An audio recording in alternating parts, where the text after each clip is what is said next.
Hello everyone, I will be playing Arctic Lights today.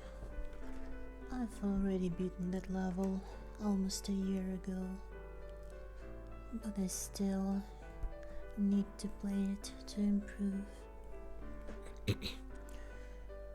I'll be playing only for an hour once this video ends. Alright. Last year I was in the hot seat of Jubilee's Surrounded series. I was one atheist surrounded by 25 Christians, and I had a wonderful time. Recently, Jordan Peterson took a crack at it. He was one Christian surrounded by 25 atheists. At least he was, until Jubilee changed the title of the video, probably because Jordan Peterson kept refusing to clarify whether or not he calls himself a Christian. Since you yourself are a Christian, right? People debate about that, and I generally don't discuss it publicly. Which, fair enough, nobody should be forced to adopt a label that they're uncomfortable with. But then, why would you agree to this project if you are famously unwilling to call yourself the very thing that the episode is based around? The episode was clearly planned as one Christian surrounded by atheists, and although I understand why Peterson doesn't want to box himself into a worldview, it's a little bit unfair to the people who showed up, obviously preparing quite hard beforehand in order to debate on the world stage against a Christian, only to find out that the person they're debating against doesn't call himself a Christian. The episode was actually quite shocking to watch and has been widely regarded as a bit of a disaster. It certainly contains some awkward moments. You're really quite something, you are. Aren't I? But you're really quite nothing. Right, you're not a Christian. Okay, I'm done with him. As for myself, I've also spent a fair amount of time with Jordan Peterson trying to get to the bottom of what his religious views are. Did a man have intercourse with Mary and produce Jesus? That's a factual question. It's not a value question. You must understand what you're being asked here. So I think I'm quite well placed to offer a commentary on what I think went wrong when Jordan Peterson paid a visit to Jubilee. We're of course not going to watch the whole thing. I'm going to select some moments, beginning with the moment that I first came across listening to this that made me think to myself, okay, fine, I'll make a bloody response. So in the Bible, it talks a lot about slavery, right? Yes. Yes. So in that, it teaches you how to take care of a slave. Rather than saying slavery is wrong, I think No, it it should says say that in the story of Moses. that slavery is incorrect. It says Well, it's immoral. that's why Moses leads his people away from slavery. So this seems completely confused to me. It is, of course, true that the Hebrew Bible not only mentions or describes slavery, but proactively condones it and does indeed give you instructions on exactly how to own and sell other human beings as private property. But Peterson makes an interesting observation. In the story of Exodus, the Israelites are enslaved in Egypt, and God frees them from slavery, which Peterson interprets as God telling us that slavery is wrong. Otherwise, why would he have liberated the Israelites from slavery? But there's a big problem with this. Of course, God liberated the Israelites from slavery because the Israelites are God's chosen people. God made a covenant with Abraham and promised that his descendants would inherit a land where they would be together and worship God. In Exodus chapter 2, we read that the Israelites groaned in their slavery and cried out to God, and God heard their groaning and remembered the covenant he made with Abraham, with Isaac, and with Jacob. The Israelites were God's chosen people. That's why he freed them from Egyptian bondage. But once he did free them, he begins immediately telling them how they can own other people as private property, that is, as slaves. Take, for example, Leviticus chapter 25, which comes after the Exodus. We read, "Your male and female slaves are to come from the nations around you. From them you may buy slaves." That is, the nations that are outside of Israel. So, not talking about Israelite slaves, but other nations. You may also buy some of the temporary residents living among you and members of their clans born in your country, and they will become your property. Sounds a lot like slavery to me. You can bequeath them to your children as inherited property and can make them slaves for life. But you must not rule over your fellow Israelites ruthlessly. So why can you buy male and female slaves from the nations around you, make them your property for life, bequeath them to your children as inheritable property, but not rule over your fellow Israelites ruthlessly? The difference is that the Israelites are God's chosen people, so they get a different set of rules. This is a crucial and I think obvious distinction in the Hebrew Bible, which completely undercuts what Peterson is saying here. But as an Israelite, you can actually have a Hebrew slave slave. You just have to treat them differently to the slaves from the nations around you. Take a look at Exodus 21. That's that same Exodus which recounts the story of God liberating the Israelites from Egypt. When you buy a male Hebrew slave, he shall serve 6 years, but in the 7th he shall go out a free person without debt. So the kind of slavery that we're talking about here for Hebrews is more like a kind of indentured servitude. You only keep them for a set amount of time, after which they get to go free. Unless, of course, it's a girl. If a man sells his daughter into slavery, she doesn't go free like the male slaves do. She's a slave for life. Oh, and I'm reading here from the updated NRSV translation. The NIV translates the Hebrew word ebed as servant here rather than slave. But take a look at Deuteronomy chapter 5, where that same word, ebed, is used. Remember that you were slaves, ebed, in Egypt. So whatever kind of slavery or servitude we're talking about here in Exodus, it's the same word the Bible uses to describe the Israelites under Egyptian bondage. Oh, and for that male servant who gets to go free after 6 years, if the master gives him a wife and he has children, then when he goes free, the wife and the children stay with the master. But if the man decides that he loves his wife and his children and his master and decides to stay with them, what do you think happens? Do you think they all get to go free together? No, you take the male to the doorpost, you pierce his ear like cattle, and he becomes your servant for life. Later in that same chapter, we read, anyone who beats their male or female slave with a rod must be punished if the slave dies as a direct result, but they are not to be punished if the slave recovers after a day or two, since the slave is their property. Remember, this is from the book of Exodus, the book which Jordan Peterson thinks tells us that slavery is definitely wrong and immoral. Later, in Deuteronomy chapter 20, God is preparing the Israelites to march into the Promised Land, and specifically tells them the difference in how they should treat those outside the Promised Land versus those who currently reside within it. When you march up to attack a city, make its people an offer of peace. That sounds pretty decent. If they accept and open their gates, all the people in it shall be subject to forced labor and shall work for you.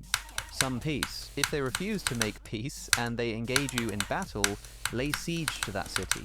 When the Lord your God delivers it into your hand, put to the sword all the men in it. As for the women, the children, the livestock, and everything else in the city, you may take these as plunder for yourselves, and you may use the plunder the Lord your God gives you from your enemies. So the women, the children, and the livestock are taken as plunder. Now it actually says that this is how you treat all of the cities that are at a distance from you and do not belong to the nations nearby.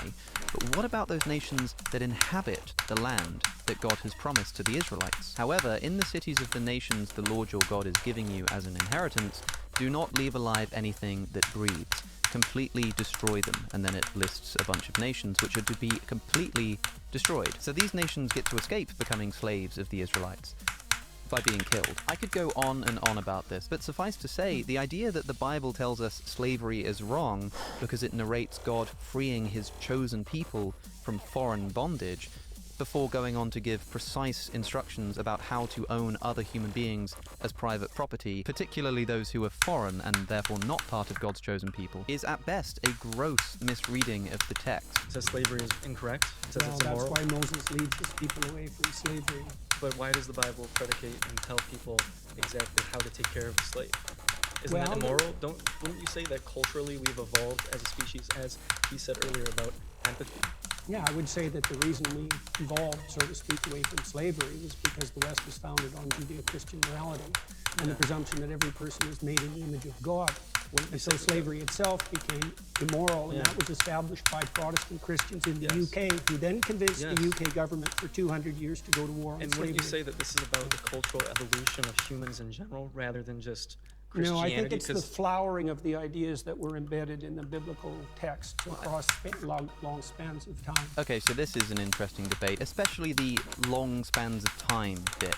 I mean, if the Bible really were as anti-slavery as Peterson is making it out to be, isn't it a bit strange that it took literally thousands of years for society to realize that, only finally deciding that slavery was a bad idea around about the same time as the Enlightenment? I mean, of course, there is a long and celebrated history of Christian opposition to slavery, but there's also a slightly less celebrated history of Christian justification for slavery. I mean, I like to think of it this way. Imagine you were to go back in time to some kind of plantation in the American South where slaves were working in the field. Suppose you went to the master of the house and you said, this is wrong. Not just the way you're treating them, but just owning them as private property is a fundamentally immoral thing to do. Where is the first place that slave owner could turn, and compellingly so, in order to justify what he's doing? It goes without saying that it would be the Bible, but I'm going to say it anyway just because some people don't seem to realize this. If the Bible really were anti-slavery, I would probably expect it to say so. But at the very least, I would expect it to not proactively give instructions on exactly how and for how long and in what manner you can own other human beings as private property and bequeath them to your children as inheritable property. It's no wonder that it took thousands of years of the Bible's existence for people to start thinking that slavery might be wrong, because it's not exactly the most obvious conclusion that you can draw. We're sometimes told that the New Testament changes things a bit, but for one thing, the New Testament constantly reaffirms slavery, such as in Ephesians chapter 6, slaves, obey your earthly masters with respect and fear and with sincerity of heart, just as you would obey Christ. Now there is also the injunction to masters to treat your slaves in the same way. Do not threaten them, it says. So maybe the masters should be good to their slaves at the very least. But what if the master isn't good to the slave? Well, in 1 Peter we read, "Slaves, in reverent fear of God, submit yourselves to your masters, not only to those who are good and considerate, but also to those who are harsh." The author makes a comparison to Christ taking on suffering for the sake of righteousness, and essentially says that slaves should do the same thing. Now, some people like to point to Galatians chapter 3, where Paul says, "There is neither Jew nor Gentile, neither slave nor free, for you are all one in Christ Jesus." This is surely Paul saying that slavery is a bad thing. But they tend to forget Paul also says, "Nor is there male and female, for you are all one in Christ Jesus." Is Paul some kind of radical gender abolitionist? No. He's just saying that whether you're male or female is not relevant to your salvation in Christ. He still thinks that males and females exist and should exist on earth. And so if we're going to be consistent here, we have to think he's speaking in the same way about slavery. If we want to interpret this as Paul saying there should be no slave or free, then we have to also interpret him as saying there should be no male or female, which, funnily enough, is an interpretation I find Christians tend to resist. But anyway, even if the Bible is in some way anti-slavery, at the very, very least, it is incredibly unclear about it, and the fact remains that if you showed this text to somebody who'd never heard of it before, you just can't come away from reading this entire library that is the Bible thinking that it provides a good foundation for saying that slavery is wrong. I feel like this is just humans editing based on the cultural evolution. And what do you mean by just? Just? Yeah, just humans. Well, humans. Editing. Well, yeah. based on culture and history, right? We get better. Well, they did do it based on culture and history, but Yes. culture and history have their foundations too. So. Well, yeah, but we're talking about slavery. So many people bolstered it based on Everyone the Bible. Based on the Bible. They that's looked at much it and less they true. justified it in the United States and the Deep South. They justified slavery Yeah, but based the main on the Bible. thrust of Protestant thought in particular was stringently Yes. against slavery, Which- and it was about the only movement in the history Yes. of the human race that Yes. had an anti-slavery direction. Which was driven by humans and their That's understanding one of way of morality. looking at it. Well, it depends. It's the on same with women's suffrage. I mean, women's in the patriarchy. What do you mean it was driven by humans? Humans drove slavery too. Yes, exactly. So there's no argument there. If slavery and anti-slavery were both driven by humans, what does your claim that they were driven by humans have to do with it? Well, the point is that neither are driven by the Bible. It's not like slavery exists because of the Bible, but abolitionism doesn't exist because of the Bible either. The point that this chap is making, I think, is that slavery exists because humans invented it, and eventually humans thought that it was wrong, and the Bible kind of had nothing to do with that. Now, I'm not saying that's the correct view, by the way. I think the Bible might have been a really important text in the abolitionist movement, but I think that's what he's trying to say. There's a morality specific- based on the culture that within the society that they live Okay, in. So fine. with I think women's that did suffrage as happen. well is a very similar topic in the Bible. There are denominations in Christianity such as the Pentecostal movement which do bolster women to be pastors, right? Which I think that's a great thing to do, but most like to disregard Where do you women. think the idea that human beings were sufficiently equal to all vote and not be slaves came from? If Peterson is insinuating that the answer is the Bible, I would love to know how he interprets the texts I just read out. Where do Regard you women. think the idea that human beings were sufficiently equal to all vote and not be slaves came from? Humans. Yeah, but so did the idea of slavery. So did the that's- idea of God. Fine, but what's your point? Like, you're not making an argument. You're just saying all thoughts come from humans, regardless of the thoughts. It's not driven by a higher power. It's driven on our experiences Define as higher. humans, which is what is best for all people. Is it driven by conscience? It could be. Which conscience is also something that has evolved over time, and I think that's What's something the that does evolve within morality and empathy. Okay, I don't understand the point that you're making. My point is that God influenced slavery. People looked at the Bible and went, this is moral because God says so, just like women's suffrage. There's lots and of just like homosexuality. All human societies were slave-owned, so you can't blame that on the Bible. If humanity decided... Oh wait, address that first. What, all human societies were slavers, so you can't blame that on the Bible. Wait, so what? Who's saying that the Bible is to be blamed for the existence of slavery? Nobody says that. Of course, all societies own slaves, so you can't blame the Bible for slavery. But if the Bible is supposed to be God's moral guidance to humans on Earth, then you can blame it for failing to mention that slavery is wrong. I mean, more or less all other societies were also polytheistic, but the Bible had no problem coming down and saying, I know you're all polytheistic, but I think that's wrong and you should change your ways. So when Peterson says all societies own slaves, so you can't blame that on the Bible, it's a straw man. Who thinks that the existence of slavery can be blamed on the Bible? As in, that's like where it came from. Anyway, then the conversation is timed out. So, moving on to the next conversation and a broader discussion on Peterson's definitions of morality and God. If you're saying that morality and purpose cannot come from science, is the opposite of that true, that morality and purpose can only come from God? That's a way of defining it, yes. Okay. That's right, that's good. So I would say that with regard to the first claim, say, atheists don't understand what they're rejecting, because I would say, by definition, God is the unity upon which moral claims are based. That's a definition. So this is really important, and it might be helpful in understanding Jordan Peterson's religious views. I made a whole video a while back deconstructing what I think Jordan Peterson's views on God are, but I'll try to summarize here. Peterson tends to point out that in order to do anything, you need some kind of value or preference. If I want to pick up this mug and have a sip of coffee, I need to prefer the state of affairs in which I've drunk a sip of coffee than the state of affairs in which I haven't. That preference is a value, and without that value, I just wouldn't pick up the mug and start drinking from it. But with any value, we can keep digging for more fundamental values. Why did you show up to work? Because you value not getting fired. Why don't you want to get fired? Well, because you want to make money. Why do you want to make money? To provide for your family. Why do you want to provide for your family? Well, because you love your family. Okay, why do you love your family? You can keep pushing this on, and it seems like it will go on forever unless you reach some kind of foundational value. For Jordan Peterson, that foundational value is God. And he doesn't mean that, well, I think that that foundational value is probably God, although, you know, it could be a bunch of things. I think it's God. No, for Jordan Peterson, it's a matter of definition. He just defines that foundational value as God. That's why he says, by definition, God is the unity upon which moral claims are based. That's a definition.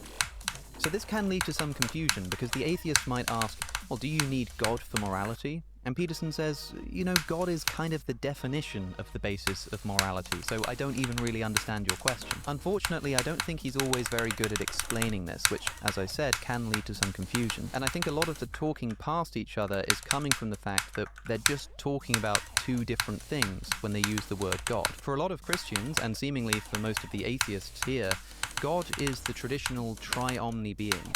Omnipowerful, omnibenevolent, omniscient. Omniscient, omnipotent, agentic, supernatural being, some sort of God that is all-powerful, all-perfect, omnipotent, all-loving God. Just like maximally great in all like I think the it's a great-making definition. qualities. Sure. The all-knowing, all-powerful, all-good, perfect notion of God. But for Peterson, God is just the basis of the value hierarchy, which is quite a different kind of being. So you and I agree on a lot. I mean, when it comes to talking about how men should be masculine and things of that nature, you and I are 100% in agreement. We just don't agree on the justification that God is the only thing that provides morality. It's not a justification, it's a definition.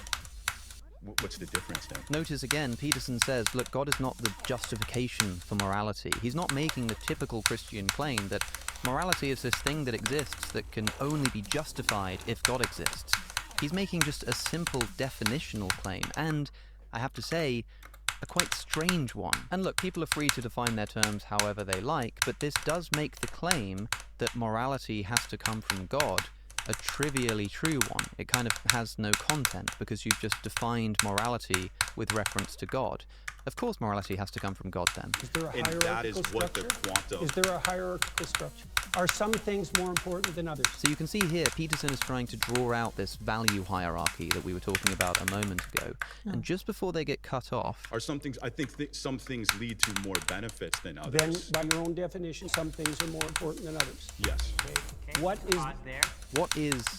and then they get cut off. I think Peterson was probably about to ask something like, what is at the top of that value hierarchy, or what is the most important thing in that value hierarchy? He would then probably just stipulate as a definition that that's God. Next, we get this extraordinary clip, which is one of the most viral from the whole episode. How you doing? Nice to meet you. Nice to meet you. I guess since you said morality and purpose cannot be found in science, it would just depend on like what you're referencing. If you're saying a description of your psychological preferences would be considered within science, sure, but I don't think that you have to say that it comes from science in order to be like an atheist. As an agnostic atheist, I don't know if God exists and I don't believe that a God exists. And the only ones that I would really reject would be like the all-knowing, all-powerful, all-good, perfect notion of God that plenty of Christians like prescribe themselves.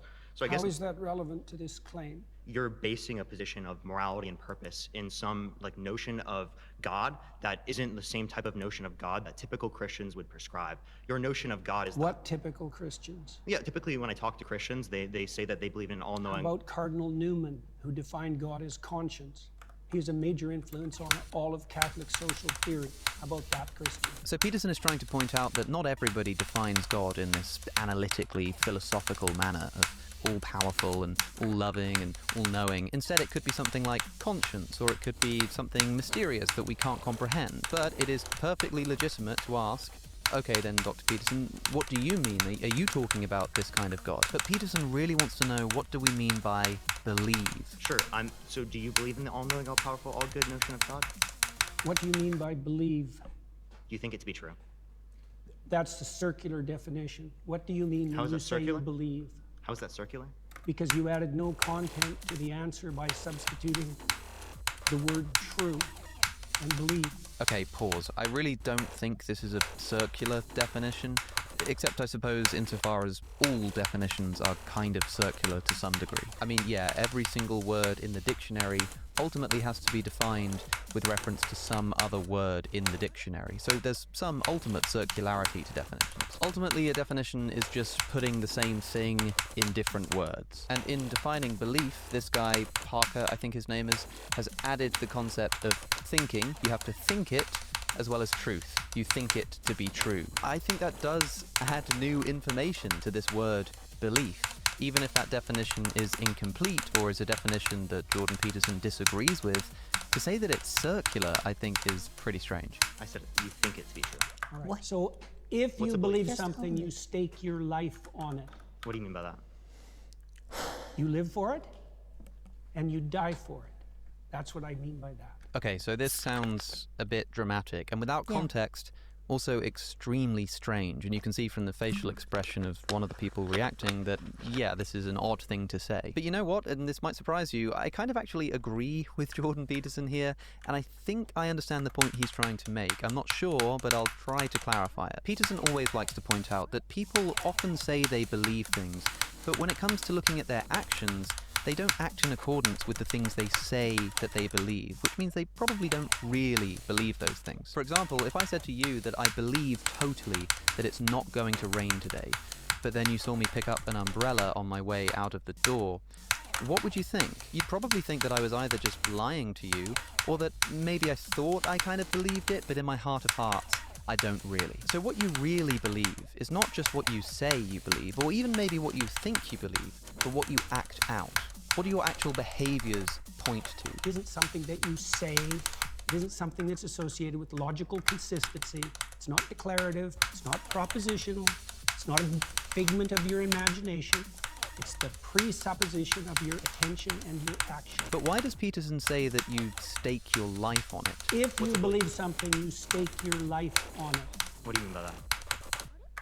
You live for it and you die for it. Like as a point of definition almost, why does he think that to believe something you have to be willing to die for it? That question prompts this extraordinary exchange. Okay, so you're saying that you don't believe something if you wouldn't die for it? Not really, no. Okay. So then, How would you define belief? Something you say? By explaining, I could believe it is the case that the pen exists, but if someone like threatened my life, right, I would lie in order to be able to save my life, right? Like I think you would do that too. You wouldn't lie to save your Don't life. be so sure. You wouldn't lie to save your life? How much do you know about me? I didn't lie to save my career. I didn't lie to save my clinical practice.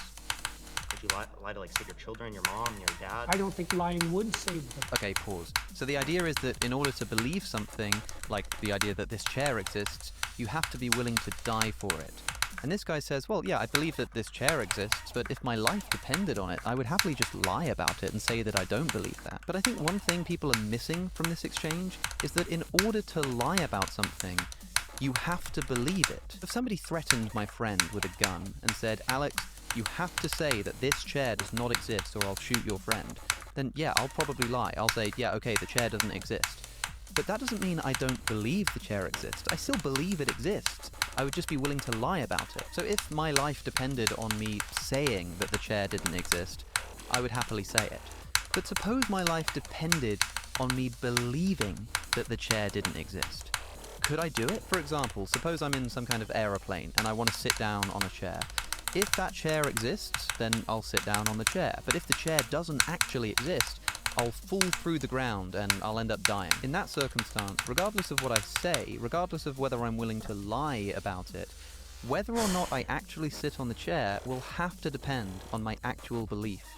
Does the chair exist or does it not? Like if I'm in that aeroplane and I say, yeah, I believe the chair exists, but I don't actually believe it, I'm not going to sit down on that chair. If I don't believe it's really there and it might kill me to sit down, I'm not going to sit down. So to truly believe something means that if for some reason your life actually depended on that belief, you would act in accordance with that belief. In other words, you'd be staking your life not on saying that you believe it, but on actually believing it. So they talk about the existence of a pen, and this guy says, I believe the pen exists, but if my life depended on it, I would just lie. Okay, but would you stop believing that the pen existed? Even if you lied about it, would you actually stop believing that the pen is there just because somebody was threatening your life? That's not something you could do. Even if your life depended on it, you can't just change your beliefs like that. So the question is not, when your life depends on it, would you lie?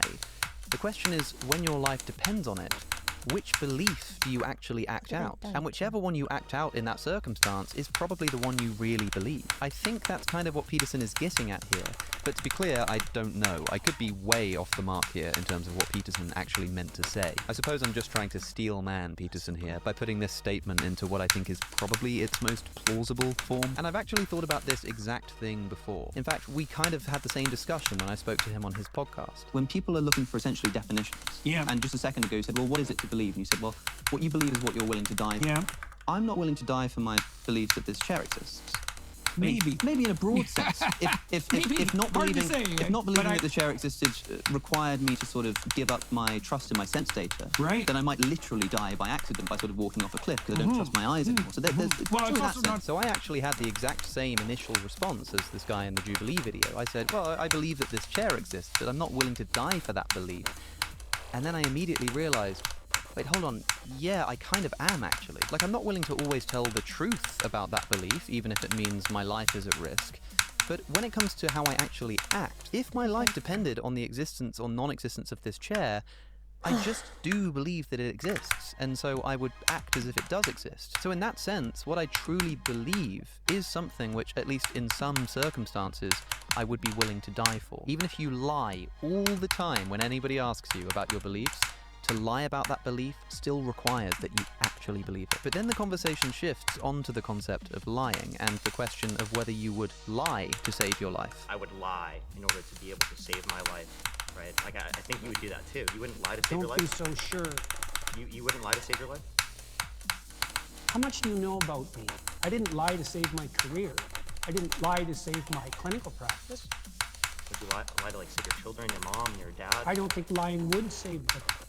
Can there ever be a circumstance logically that lying could save someone? Yeah, and if you're steeped in sin, you're likely to live in circumstances like that. Clearly this guy is just trying to ask, like, is there some circumstance, Dr. Peterson, in which you would be willing to lie? Like any circumstance. If someone was threatening your friends or your family over something super trivial, would you be willing just to tell that one lie in order to avoid that circumstance? And Peterson just doesn't want to answer that question. Now, I must say, having sat across from Peterson a few times, I can tell when he's starting to get kind of irked, I think, and here, he does look a little bit angry. Can there ever be a circumstance logically that lying could save someone? Yeah, and if you're steeped in sin, you're likely to live in circumstances like that. It seems like he's getting a little bit irritated by this conversation, and it's not entirely clear why. I mean, I don't think this guy's being rude, I don't think he's being unreasonable, I think he's asking important clarifying questions, and Peterson seems quite hostile in response. But anyway, Peterson says here that if you're steeped in sin, you're likely to be in the kind of circumstance where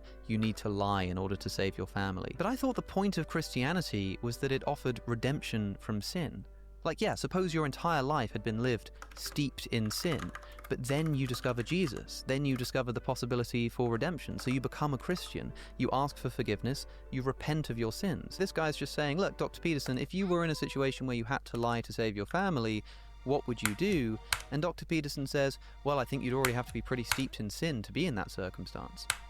Okay, yeah, maybe you are, but then suppose you ask for forgiveness for those sins, which is kind of what Christianity is all about. If you are now in a situation where you had to lie to save your family, would you do it? Again, Peterson just doesn't want to answer this. I'll give you an example. If you're like in like Nazi Germany, and it is the case that there's like Jewish people in your attic and you're trying to protect them, would you lie to like the Nazis? I would have done everything I bloody well could, so I wouldn't be in that situation to begin with. It's a hypothetical, and it's not answerable. Hypotheticals? No, I can't answer a hypothetical like that because Did it's you eat far. today? Look, don't play games. I'm not playing a game. I'm just asking if you ate it. If you present me with an intractable moral choice that's stripped of context and you back me into a corner, you're playing game. I just told you I would do everything that I could to make sure that I'm never in that situation. This is really strange to me because this is just a bog-standard philosophical thought experiment. If you are hiding Jews in your attic and the Nazis come to your door, do you lie about it? Peterson's answer, curiously, is just to say, well, I don't think I'd be in that situation because I will have done everything I could to avoid it. But okay, suppose you did everything you could to avoid it and you failed somehow. Maybe it's not your fault individually. Maybe you grew up in Nazi Germany and you tried your best to stop the onslaught of fascism, but you just couldn't do it. You weren't powerful enough. Now you're in this situation. Like, what do you do? By the time you've got there, you've made so many mistakes that there's nothing you can do that isn't a sin. Okay, but suppose you made those mistakes, and then you realize, oh gosh, I've made such a terrible mistake. From now on, I want to be the best person I can be. I want to be as moral going forward as I can be to make up for my past mistakes. Which, by the way, is like Peterson's whole thing. You know, making small moral improvements day by day to better yourself as a person while recognizing that moral perfection is impossible to immediately achieve, and so just making sure that you're doing better today than you were yesterday. I thought that was like his whole message. All we're asking here is, how do we apply that philosophy to a situation like this, where you are steeped in sin, but now want to be a better person? And then Peterson has quite a visceral reaction to answering this hypothetical. Being born in Nazi Germany and trying to protect people that you care about, like there could be a Jewish friend that you have, and you want to protect them. I think you should have just them in give your up on attic. that line of questioning. Give up on just like trying to clarify your position? Because I you don't did like, are you like clarify. uncomfortable with me asking this question? It's just a basic hypothetical. Like I could ask you. It's just a basic Yeah, yeah. hypothetical Like, where you're, like you if you- put Jews' lives at stake in Nazi Germany. That's just a basic hypothetical. Obviously, you. Oh man, that's just so unfair. Like, you know, the way he's just said, oh, really, it's just a basic hypothetical? You put Jews' lives at risk and that's just a basic hypothetical to you? Clearly what this guy means is it's a basic hypothetical in that it's morally basic, in that it should be relatively obvious. Like, suppose we were having a debate about whether morality exists or not, and I said, oh, here's a basic hypothetical.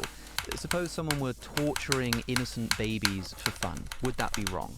That's just like a basic hypothetical in the sense that it should be relatively basic for you to answer. It would be so unfair to turn around and go, oh, that's just a basic example, is it? Torturing babies for fun, that's just a basic hypothetical for you? Like, yeah, it's basic in the sense that it's morally obvious. That's why these kinds of thought experiments are invented in the first place. And despite having that quite emotive reaction to this basic hypothetical, Peterson knows that it's just a basic, bog-standard hypothetical.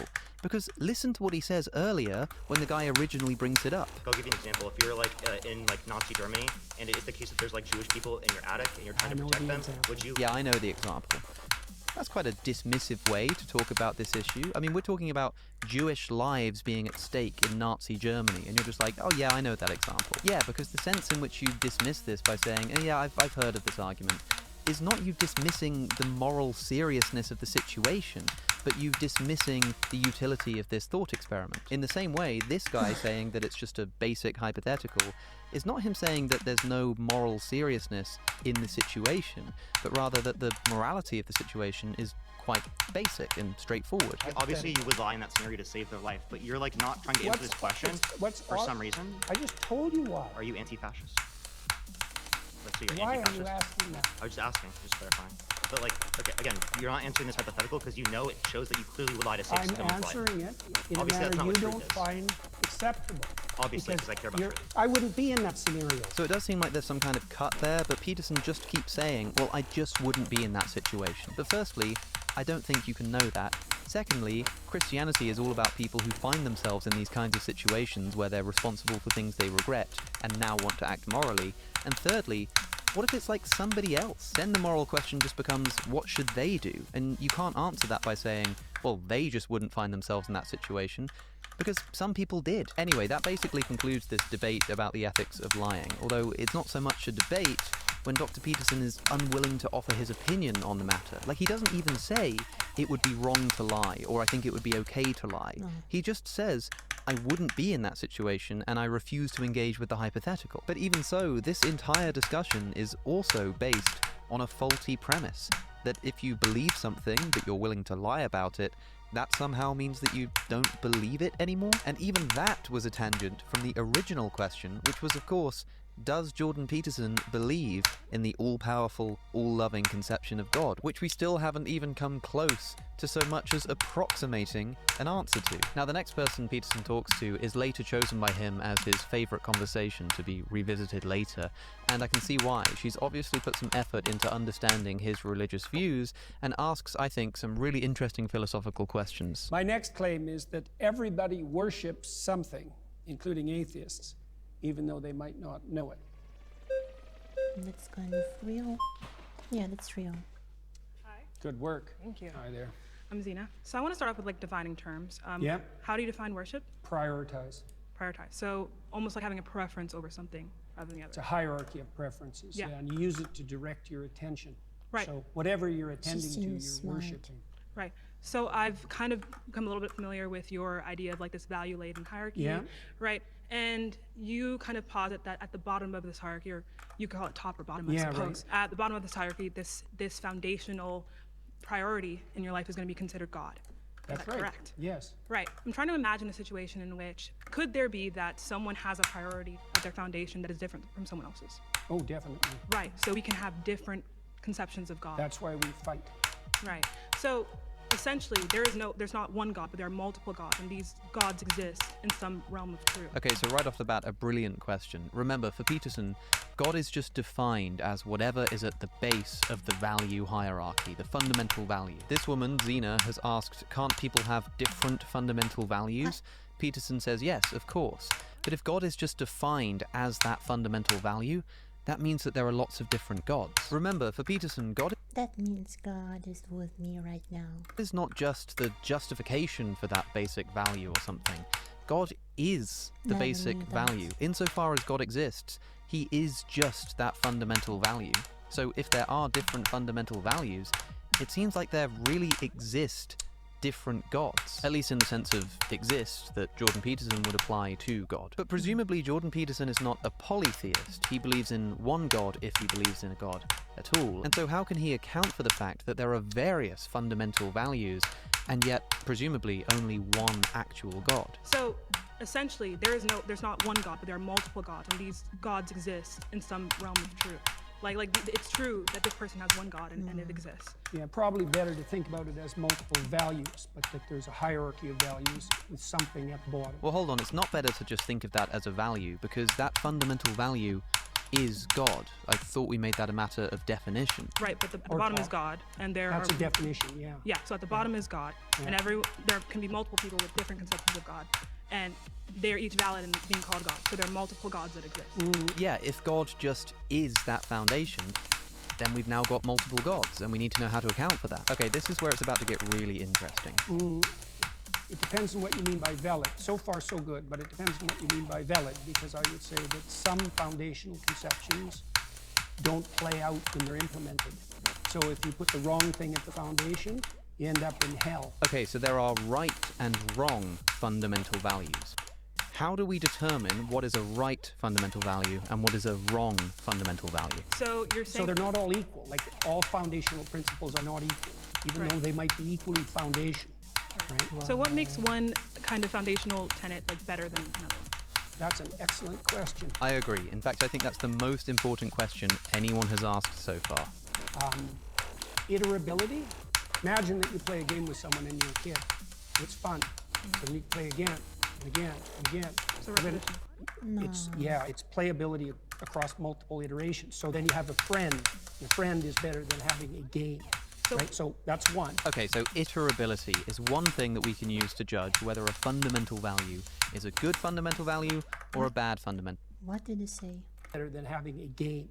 So, right? So that's one. Okay, so iterability is one thing that we can Iterability, use. What is iterability? Show me. Iterability, what is that?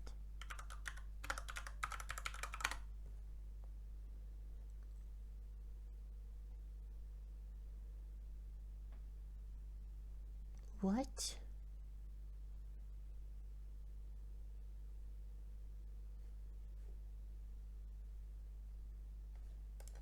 To judge whether a fundamental value is a good fundamental value or a bad fundamental value. What does But it hold on, mean? doesn't that mean we need to value iterability? And we need to use that value of iterability to judge what I thought was supposed to be our fundamental value. If the value is fundamental, that means that it's at the bottom or the top of this value hierarchy. So how can there be a more fundamental value, that is need iterability, examples to by which we understand. can then judge that fundamental value? Like, seriously, think about this for a moment. We're dealing with the problem of multiple different fundamental values. could there be that someone has a priority at their foundation that is different from someone else's? Oh, definitely. A fundamental value is the most basic value that everything else is oriented towards. If it's the most fundamental value, then you can't have other values by which you judge if it's a good or a bad fundamental value. Breadth of application is another. So if it's just for me now, it's not as good as something that would be benefit to both of us across time. Okay, so Peterson also values breadth of application, but that's also a value. Like, these are all values, iterability, breadth of application, that we're using to judge whether another value is good or bad. But if we're using, say, breadth of application and iterability, these values, to judge some other value x, then that value x is not fundamental, because we're using something more fundamental to judge whether it's valid or not. That means that those are our most fundamental values. Does that mean that they are God? Like, iterability and breadth of application just are what God is? Well, that's obviously not right. So what's going on here? If Peterson defines God as a fundamental value, the characteristic quality of a fundamental value is that it's fundamental. It's where the buck stops. You can't get there to the fundamental value and say, well, we've got this other set of values which we'll use to judge whether it's good or bad. That means it's not fundamental. Right, so we're explaining like characteristics that can be applied to like these types of like foundational values. But why is it that this iterability makes it better, and what does better mean? Exactly. If you've got two people and they've both got fundamental values which conflict with each other, why does iterability make one of them good? And why does not having iterability make the other one bad? It seems like his only two options here are to say that that value is still God, but there is some more fundamental value by which we can judge whether somebody's sort of got the right God or not, and that would mean that God is not the most fundamental value in the hierarchy, which would contradict his definition of God that he gave earlier. Or he can say, okay, then that more fundamental value judgment is what God is. But when asked to list some examples, he gave iterability and breadth of application. which don't sound like great definitions of God. Either way, we've got a very serious problem here, and there might be an answer to it, but I'm not hearing a strong one from Jordan Peterson right now. I mean, take a look at this moment, and remember, we've just established that there are some fundamental values which are valid, and therefore approximate God, and some which are invalid, and therefore they don't approximate God. So I'm essentially trying to figure out, do you believe that something can be good, like stance independently, something that can be good? I don't know what you mean by stance independent. Okay, so you I mean mean independent of people? Independent of people, we can use that, or more so, I want to be more specific. Something that can be good, right, regardless of any end goal. It's just good. No, I think good is tied up with goal. Goal, okay, I completely agree. So, in a sense, this is why... That's why the religious goal in Christianity is the establishment of the kingdom of heaven on earth. It's goal dependent. Okay, right. Or it's in reference to a goal. So, or the goal would be the but imitation of Christ. Someone's goal, right, can be something that doesn't encompass being in congruence with God or being with God. Yeah, so someone's ultimate goal could be invalid and therefore not congruous with God, right? No, the thing that they want to be incongruent. Oh, right, okay. That's right. That's right. That's good. That's great. The thing they want to be in congruence with is fundamentally equivalent to their God. So we're now back to the idea that somebody's ultimate goal just is God. I mean, he did say their God, which could imply that different people have different gods. Is fundamentally equivalent to their God. But again, he's just stuck with this dilemma that he has to say either they're all equally legitimate gods, in which case there are just lots of gods that exist, or he has to say, well, their God is the wrong God. And we're back to the problem of having to judge what is supposed to be our most fundamental value, God, with reference to other, more fundamental values. My final claim is that atheists accept Christian morality, but deny the religion's foundational stories.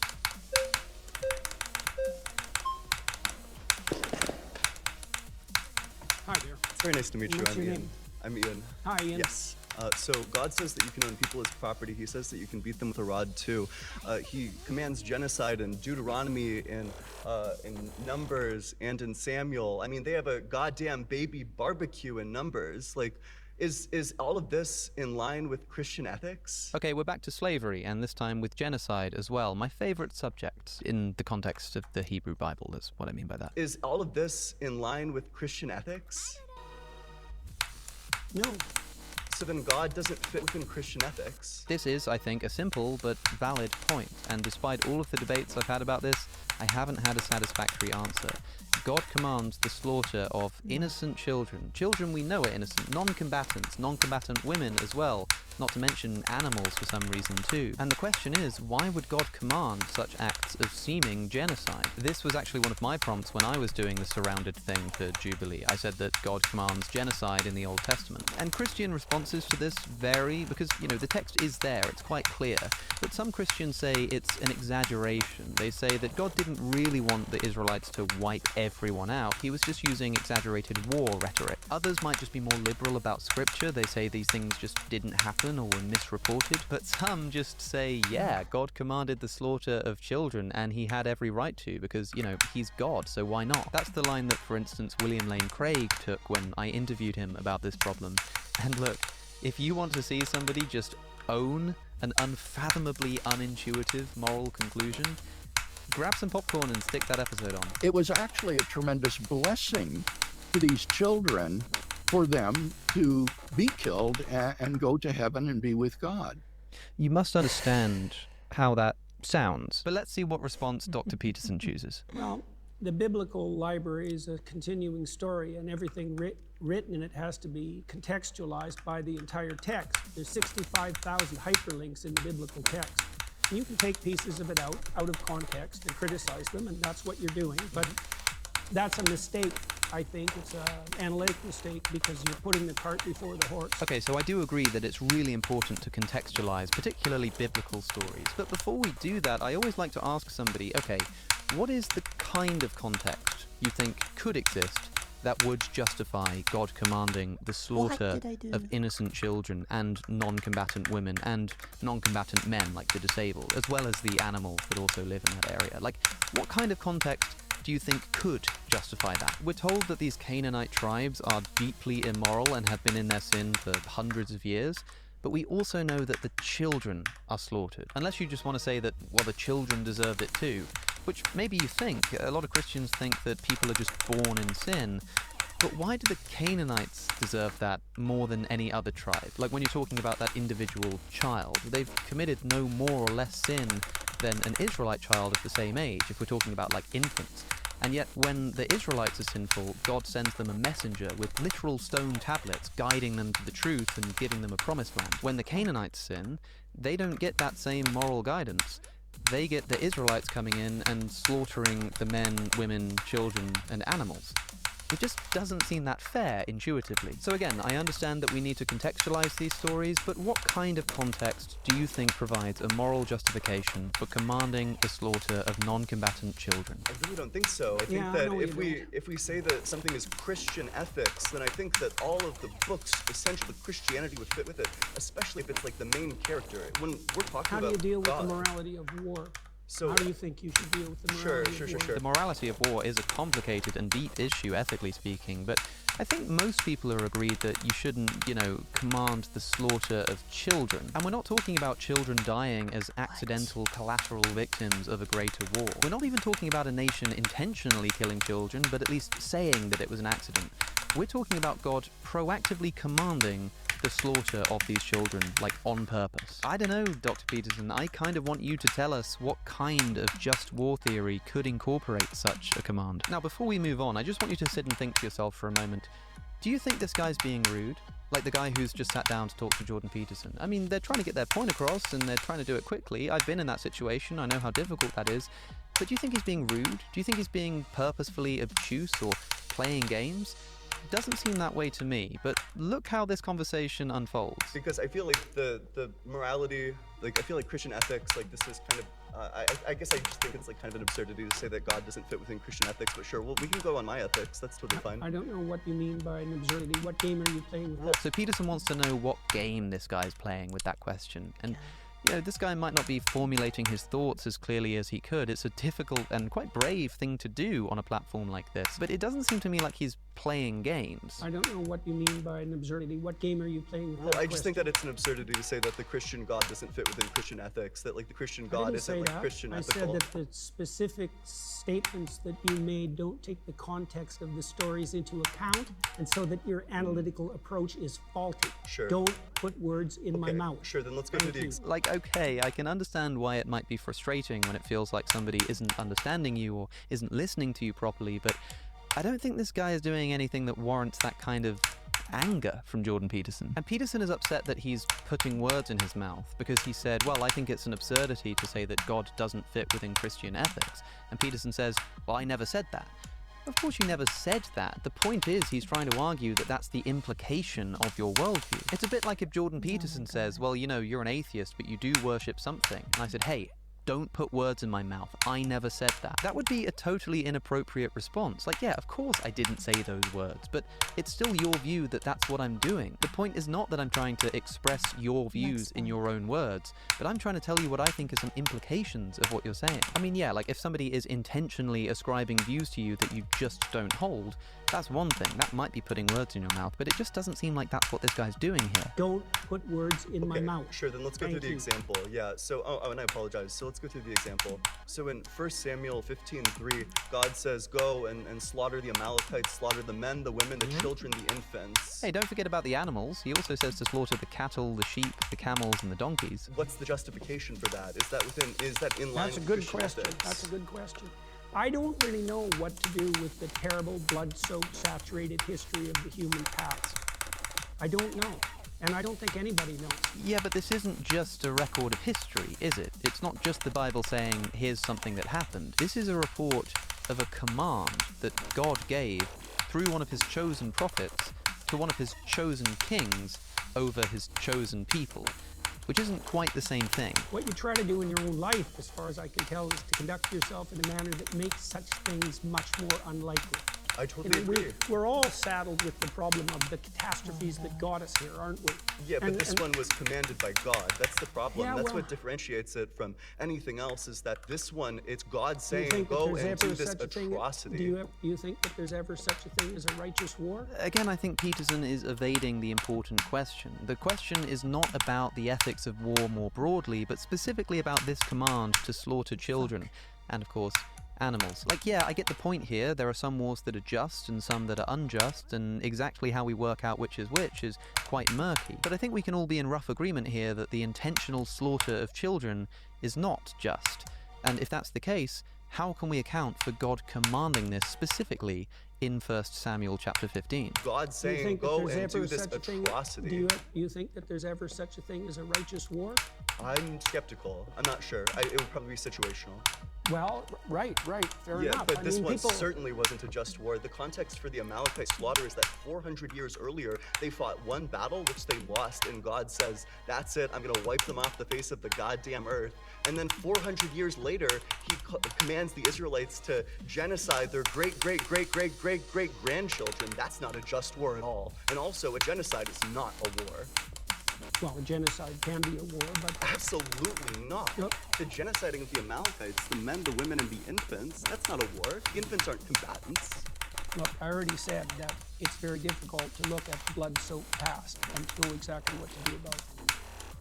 The answer I gave to the gentleman who is sitting here before you is that it's necessary to read a text like the Bible at all of its levels of analysis simultaneously. And there's a directional morality that emerges across time that has its roots in the Old Testament, for example, with its restrictions against murder specifically, that makes itself manifest in the Christian texts as the insistence on voluntary self-sacrifice as the foundational belief. That's a profoundly anti-violence ethos. Okay, but the problem is, even if there is some kind of moral trajectory to the Bible for some reason, the idea that an all-loving God would proactively command something which is evil just seems conceptually incoherent. And so we have to tackle this problem head on. And of course, I completely understand why somebody would just say, I don't know, it's an incredibly complicated issue. But I do think it's quite telling that when faced with a command to slaughter innocent children and non-combatant men and women, and animals, somebody has to say, yeah, I'm not really sure about that. I'm not sure if it was right or wrong, or if it was wrong, how it was wrong, and maybe there was some kind of justification. I mean, maybe there was, but you can understand why that would be pretty uncompelling to the atheists in the room. Do you have the belief in your theology? Well, what do you think of that? Wait a sec. Now, address what I just said. So I'm about to address it, but I'm addressing it with a question. Do you think that God is by his very essence perfect? You'll have to provide more. Sure, just like maximally great in all like the great making qualities. Sure. Yeah, like flawless. Yeah. So, okay, so does a flawless thing change? change? Does a flawless thing reveal like more and better information over time, or would a flawless thing say, here's what's good, here's the absolute good thing to do at all circumstances in time? Well, we know some of that. Wait, Tell so the truth. That's one. That's totally fine, but presumably... No. You don't get to skate over that, which that's totally fine. It's a straw man of my position. It's a straw man of the argument. So In the what way? argument is that God... Wait a sec. You said find one maxim that's transcendent across situations. I didn't say any of those words. I'm not sure what conversation you're a part of. He's right, actually. He didn't say those words. So who's putting words in whose mouth now? He didn't say, name one thing which is transcendently true. He said that of all God's moral commands, wouldn't we expect, if he's a perfect, unchanging being, for them all to apply across time equally? Would a flawless thing say, here's what's good, here's the absolute good thing to do at all circumstances in time? This is what Peterson tells us he said. No, wait a sec. You said find one maxim that's transcendent across situations. I didn't say any of those. And he points out rightfully that that's just not what he said. And I can imagine this would be quite frustrating, which is probably why he then said, I don't know what conversation you're a part of. But then Peterson just isn't having any of it. I didn't say any of those words. I'm not sure what conversation you're a part of. Don't be a smartass. I'm sorry. Seriously, I mean it. If we're going to have a serious conversation, conduct yourself properly. Okay. Okay. Rephrase your question so that, because I must have missed it. I tried to answer it. Like, I understand if somebody has really poor discursive etiquette, if they're being really rude, it can be good to give them a bit of a dressing down. But look, okay, I don't think this is the most generous and charitable conversation that I've ever seen, but I don't think this guy is like being really rude. And to the extent that he is, I can see why he's getting frustrated. Rephrase your question so that, because I must have missed it, I tried to answer it. So in my mind, I guess by my lights, a perfect being doesn't change. A perfect being, if they're maximally good, maximally moral. Does our understanding of the perfect being change? Our understanding might, but presumably what the perfect being is revealing. Well, I agree. How do we distinguish between that, though, at the human level? How do we distinguish between our transforming understanding of perfection and perfection itself? Between our we can only see through our own lenses. Presumably, a perfect being would be revealing all of these aspects all the time, especially if God's outside of time. I don't know how a God who's outside of time is revealing different things at different times. That just seems like incoherent to me. Imagine something that's perfect. Sure. And complete. Sure. Okay, and it's trying to communicate with creatures who are anything but that. Sure. Well, they're going to get it wrong. Sure. Okay, But now wait a sec. Do you blame that on the interpreters or the phenomena itself? Wait, but who's getting it wrong here? Peterson responds that our understanding of that perfect being might change throughout time. But what about the people who wrote it down in the first instance? Was their understanding correct or not? Because they recorded this command of God, which was to slaughter innocent children. Were they somehow misinterpreting God? If they were, then the text they wrote down, which is now part of the scriptural canon, is unreliable. Or maybe Peterson is talking about us today misinterpreting the Bible. The argument would have then changed from what it was before, okay, this happened, but there was important historical context, to, well, we don't really know what happened there because we're probably misinterpreting it today. Or maybe we are misinterpreting it, but then how do you think we should interpret it? Again, Dr. Peterson, we have a text here in which God commands the slaughter of innocent children. Maybe we're somehow misinterpreting it, but if so, I really want you to tell us how you think we should be interpreting this text. I mean, I think the real problem here is that Peterson is just not telling us what he believes. And, I mean, he's under no obligation to tell anyone what he believes. At one point, he even reprimands someone for expecting him to tell them what he believes. Either you're a Christian or you're not. Which one is it? I could be either of them, but I don't have to tell you. You don't have to tell me. I was under the impression I was invited to talk to a Christian. Am I not talking to a Christian? No, you were invited to. I think everyone should look at the title of the YouTube channel. You're probably in the wrong YouTube video. But then again, the question becomes, what are you doing here? You know, if you want to have a long-form conversation which gets into the intricacies of the nature of belief and morality, this really just kind of isn't the format for you. And forget just the format. If the specific discussion is supposed to be one Christian surrounded by like 25 atheists, and you won't call yourself a Christian, what are you doing here? Anyway, look, I obviously haven't covered everything here. The video is like an hour and a half long, so I've tried my best to give something of an overview, I guess. Some of it might make sense to you, some of it might not, and you might also think that I've missed some really important moments. Chances are, if I have, it's because I just think I've got nothing interesting to say about them, at least not anything that someone else hasn't already said. But hopefully you can see that while I do generally agree with the consensus that this was a bit of a disaster, I do think Peterson brings some interesting points to the table, and there were moments where I think he was just being misunderstood. Having said that, I do think he could have done a better job of clarifying those misunderstandings, and certainly he could have done a better job of clarifying his positions on, you know, anything. And I can also see why at the end of the episode, given the opportunity to choose somebody to have another conversation with, he chose Xena, because not only did she have the most productive conversation with him and the one that seemed the least hostile, she also seemed to understand his religious worldview the best and offer what I think is the best objection to it. And I guess that part of the reason why I wanted to make this response is that because of the quick-fire format of this Jubilee Surrounded series, you could have missed that this was quite an important interaction right there in the middle of the episode. But okay, that's that.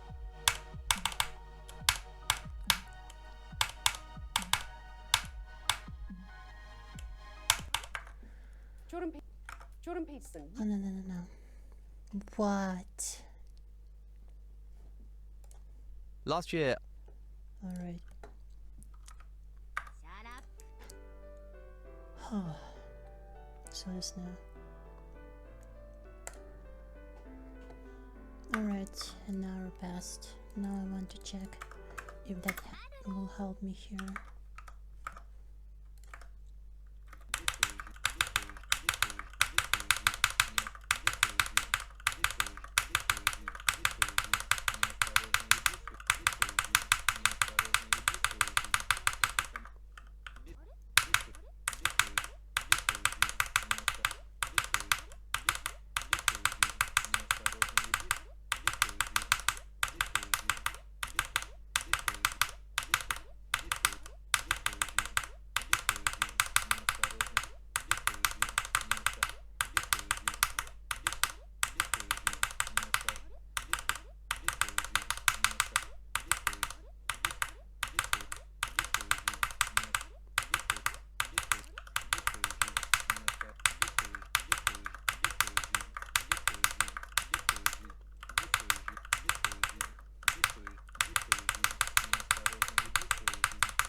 Too slow. Oh my god. Opinions.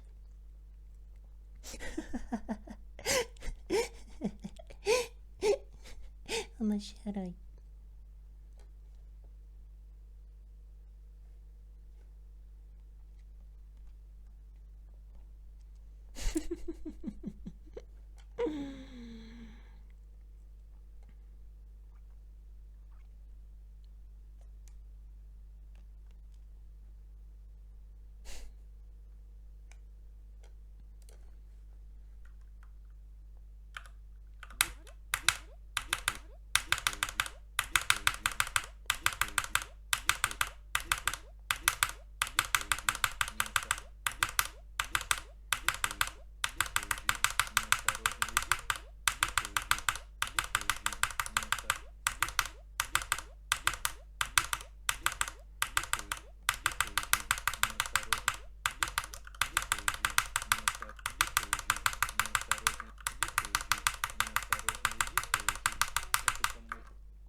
That made more sense.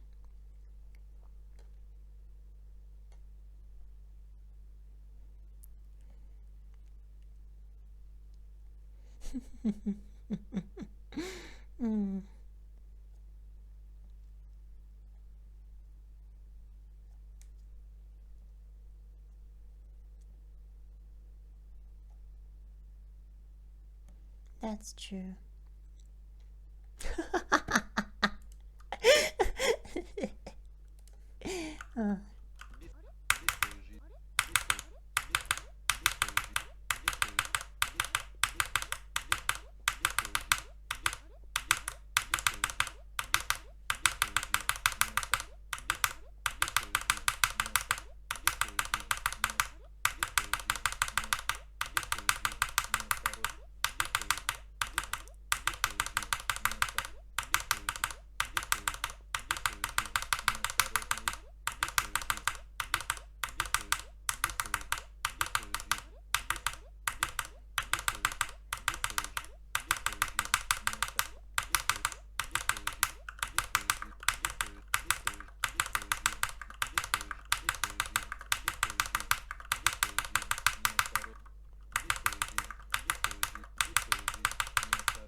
That was not too bad, けどかしら。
My fucking hand cannot hold this pressure.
I kind of begin to feel better.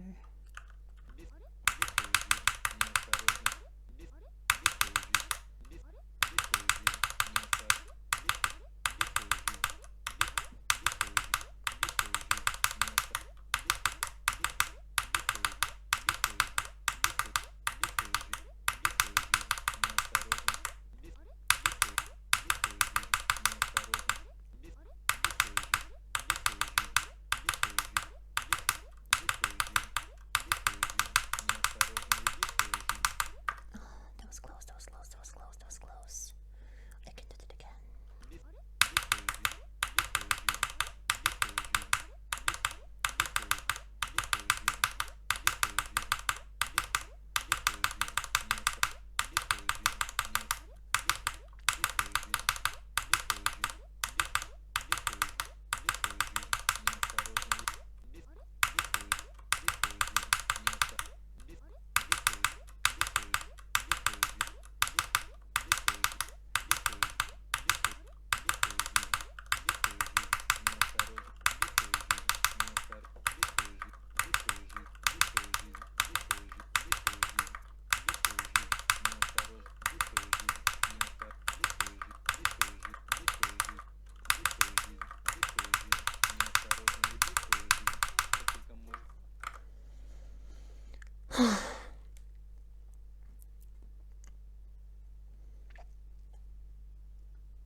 What a cute girl.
That was so good.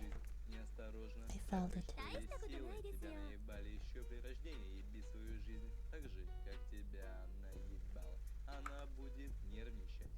339. На ее проделке заебешь, то есть мыши будет очень больно. Еби свою жизнь, как только можно, еби свою жизнь.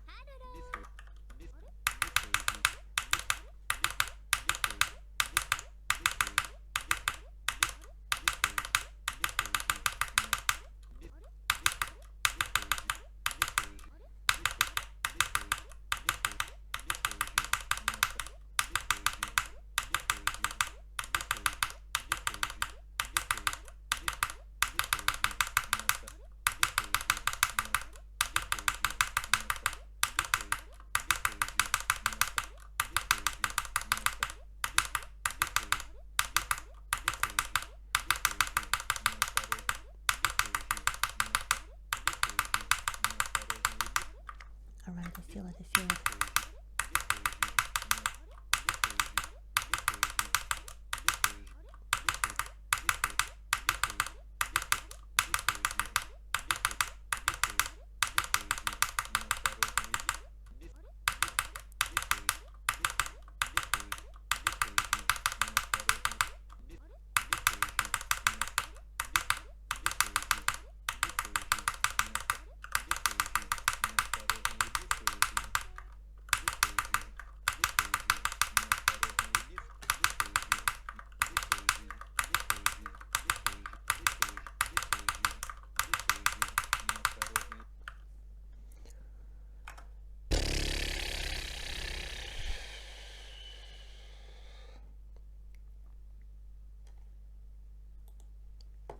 Xena.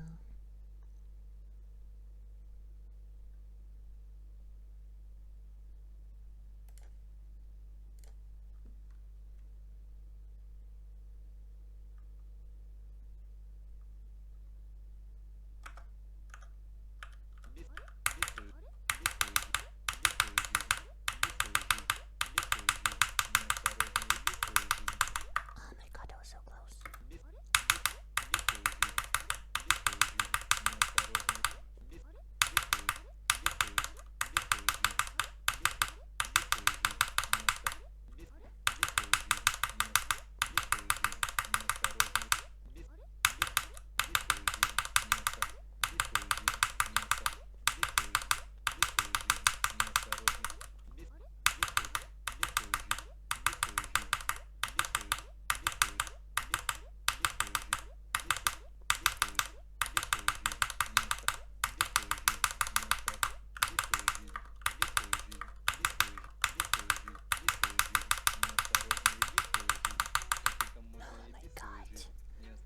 If I passed it in no clip, I would be satisfied.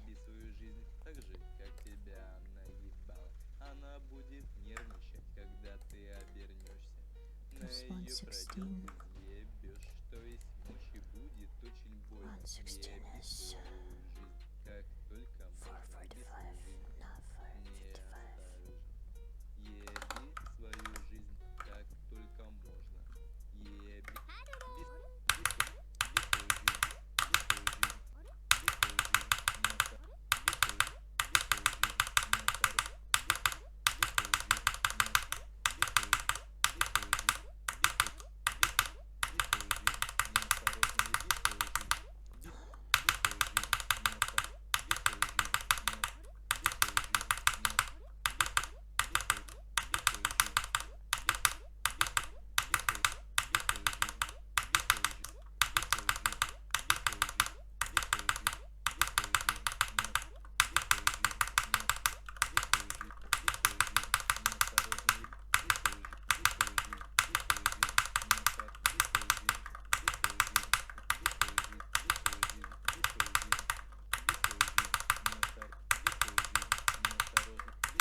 3 more minutes, 3 more minutes, 3 more minutes.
I begin to understand. Kana.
How is that so much?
Whatever.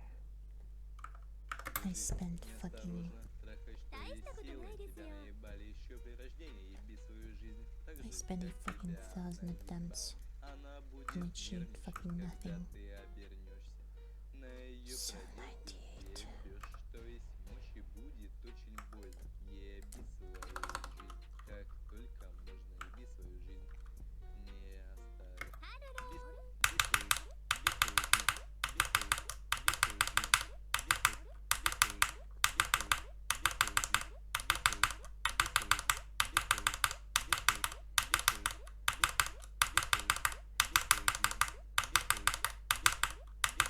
What is it that I'm dying? In my movements. What exactly is it about my movements?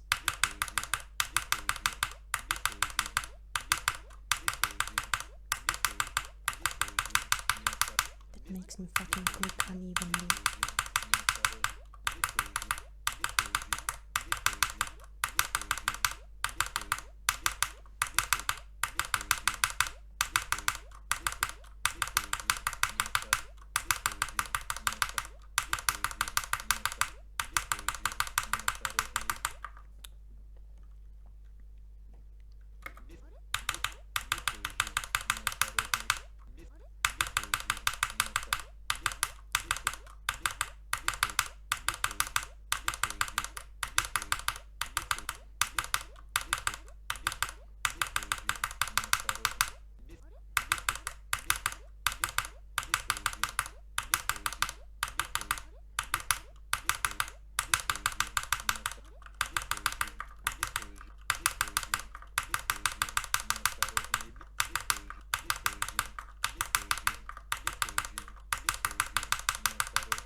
Goodbye, guys. Oh.